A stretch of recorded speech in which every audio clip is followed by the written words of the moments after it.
प्यारे दोस्तों, हमारे चैनल में आपका हार्दिक स्वागत है। और आपसे मेरा ये अनुरोध है कि आप मेरे वीडियो को अवश्य देखिए और आपको कुछ ना कुछ आपको नया ज़रूर मिलेगा। दूसरी बात ये है, मैं पिछली वीडियो में मैंने आपको छा संबंधी नियम से आपको परिचित कराया था और आज मैं आपके सामने लेकर आया हूँ व्यंजन संधि का माँ संबंधी नियम। मतलब माँ पर किस तरह से व्यंजन संधि आधारित है। तो यहाँ पर देखिए, पहले दिया हुआ है कि जब पहले शब्द का अंतिम वर्ण मां हो। मैंने इसलिए अलग अलग कर दिया है इसको बिल्कुल।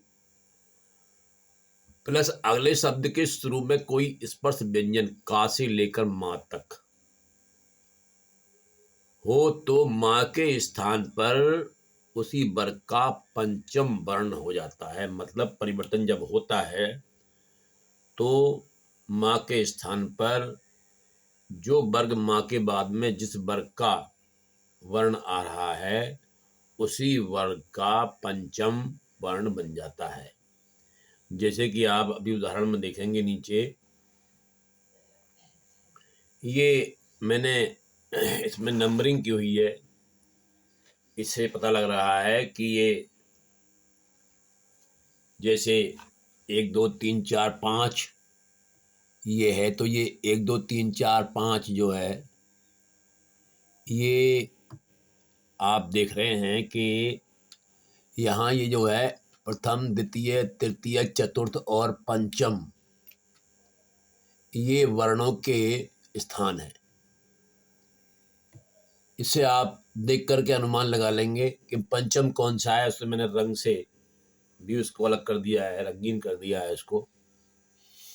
तो यहाँ पर जो मैंने पहला उदाहरण आपको दिया है ये शंकर का दिया है।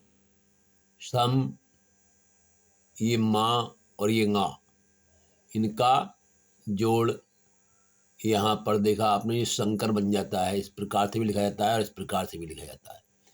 इसके बाद में अगला है ये आपका चा वर्ग है। यहाँ ये टा वर्ग है, ये वृत्ता वर्ग है, यहाँ पर पा वर्ग है। हर वर्ग का मैंने एक एक उदाहरण आपके सामने रखा है। अब यहाँ पर जरूरी नहीं है कि का चा चा ता पा ये कोई भी हो।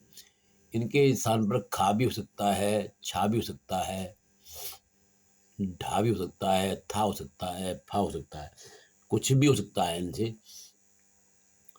तो ये जो है इस तरह से जो है हम आपको इसके माँ संबंधी नियम से आपको परिचय कराते हैं। इसके बाद में जो है हमारा जो आता है फिर प्रश्न शुरू होता है कि सम प्लस कर किस संधि का उदाहरण है। तो ये तो अभी हमने आपको बताया कि ये तो व्यंजन संधि का ही उदाहरण है। व्यंजन संधि के अंतर्गत ये आता है। तो ये इसका जो सही विकल्प है वो है खा वर्ग। इसके बाद में हमारा जो अगला प्रश्न है वो है घम प्लस टा का संधि शब्द क्या होगा। तो संधि शब्द इसका का मतलब ये हुआ कि जब हमने इसको जोड़ा, संधि का मतलब होता है जोड़ने से, तो जोड़ने के बाद में क्या शब्द बनेगा ये चीज जो है आप देखेंगे तो ये घमटा, इससे जिसका जो सही जो उत्तर होगा वो घमटा भी नहीं होगा, घंटा भी नहीं होगा, घमटा भी नहीं होगा, बल्कि घंटा होगा ये इसका। क्योंकि ड़ा जो है वो टा का पंचम है। जो ड़ा इसमें आ रहा है वो क्या है कि टा ठा डा ढा ड़ा। इसलिए जो है जो घंटा, ये ड़ा वाला जो घंटा शब्द है ये जो है सही होगा। इसके बाद में अगला जो हमारा प्रश्न है वो है संचय शब्द के विच्छेद। संचय शब्द के विच्छेद के लिए सही शब्द चुनिए। सही शब्द नहीं विकल्प चुनिए। अब यहाँ पर जो है हमें देखना है कि किस तरह से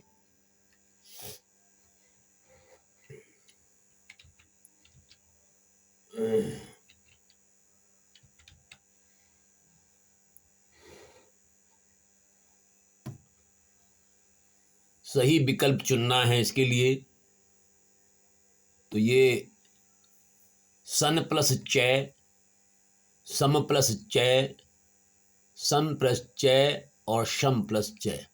तो यहाँ पर जो है संचय, पहली बात तो ये है कि यहाँ पर ये माँ संबंधी नियम पर आधारित है, तो यहाँ पर हमें माँ को देखना है। दूसरी बात, यहाँ पर जो शब्द शुरू हो रहा है वो कहना चाहिए कि सा से शुरू हो रहा है, तो यहाँ पर सा और फिर माँ मिल रहा है, और ये जो है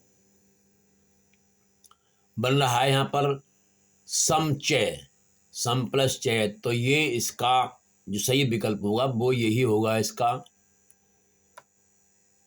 सम प्लस चय। इसके बाद जो हमारा अगला प्रश्न है वो है सम प्लस कर, विच्छेद के लिए उचित संधि शब्द होगा। तो ये पहले भी आप देख चुके हैं, तो इसके लिए जो शब्द उचित होगा वो होगा शंकर। ये इसका सही विकल्प है, शंकर। इसके बाद में हमारा जो अगला प्रश्न है वो है सम प्लस तोष बराबर संतोष व्यंजन संधि के किस नियम का उदाहरण है। तो यहाँ पर वैसे तो बात चल रही है इस समय पर माँ संबंधी नियम की, परंतु क्या है, आपको पहचानना कैसे है। तो यहाँ पर जो है आप देख रहे हैं कि सम का मतलब पहले शब्द का जो अंतिम व्यंजन है वो माँ आ रहा है, और माँ का जो परिवर्तन हो रहा है वो आप देख रहे हैं, वो क्योंकि यहाँ ता है तो ता का पंचम क्या होगा, ना होगा। इसीलिए ये संतोष जो शब्द है ये हमारा किस नियम के अनुसार है, ये माँ संबंधी नियम के अनुसार सही होगा। तो इसका जो उत्तर होगा हमारा वो होगा ये विकल्प गा, माँ संबंधी नियम। ठीक है भाई। इसके बाद अगला जो प्रश्न आता है हमारा आता है कि संपर्क बराबर सम प्लस पर्क व्यंजन संधि के किस नियम के अनुसार है। तो आप ये देख रहे हैं कि पा फा बा भा माँ जो है वो पा का पंचम है, माँ पा का पंचम है। तो यहाँ पर जो परिवर्तन हुआ है माँ का माँ में ही होगा। तो यहाँ जो आपका जो नियम होगा वो कौन सा नियम हो रहा है, यहाँ पर भी आपका माँ संबंधी नियम ही होगा, और यही इसका उचित उत्तर होगा, माँ संबंधी नियम। इस तरह से मैंने आपको परिचित कराया इस व्यंजन संधि के माँ संबंधी नियम से। दोस्तों, मुझे आशा है कि आपको ये ज़रूर पसंद भी आया होगा, समझ में भी आया होगा। और अब मैं आपसे यही कहना चाहूँगा, यदि आपको अच्छा लगा है तो आप कुछ ना कुछ मुझे भी दीजिए। कहने का मतलब ये सब्सक्राइब कीजिए या फिर लाइक कीजिए, और इसके बाद मैं आपके सामने जो लाता हूँ वो लाऊंगा इसका जो ता संबंधी नियम है, उससे इसका मैं आपको परिचय कराऊंगा। इसके अलावा अभी एक माँ संबंधी नियम और भी है, वो भी आपके सामने रखा जाएगा।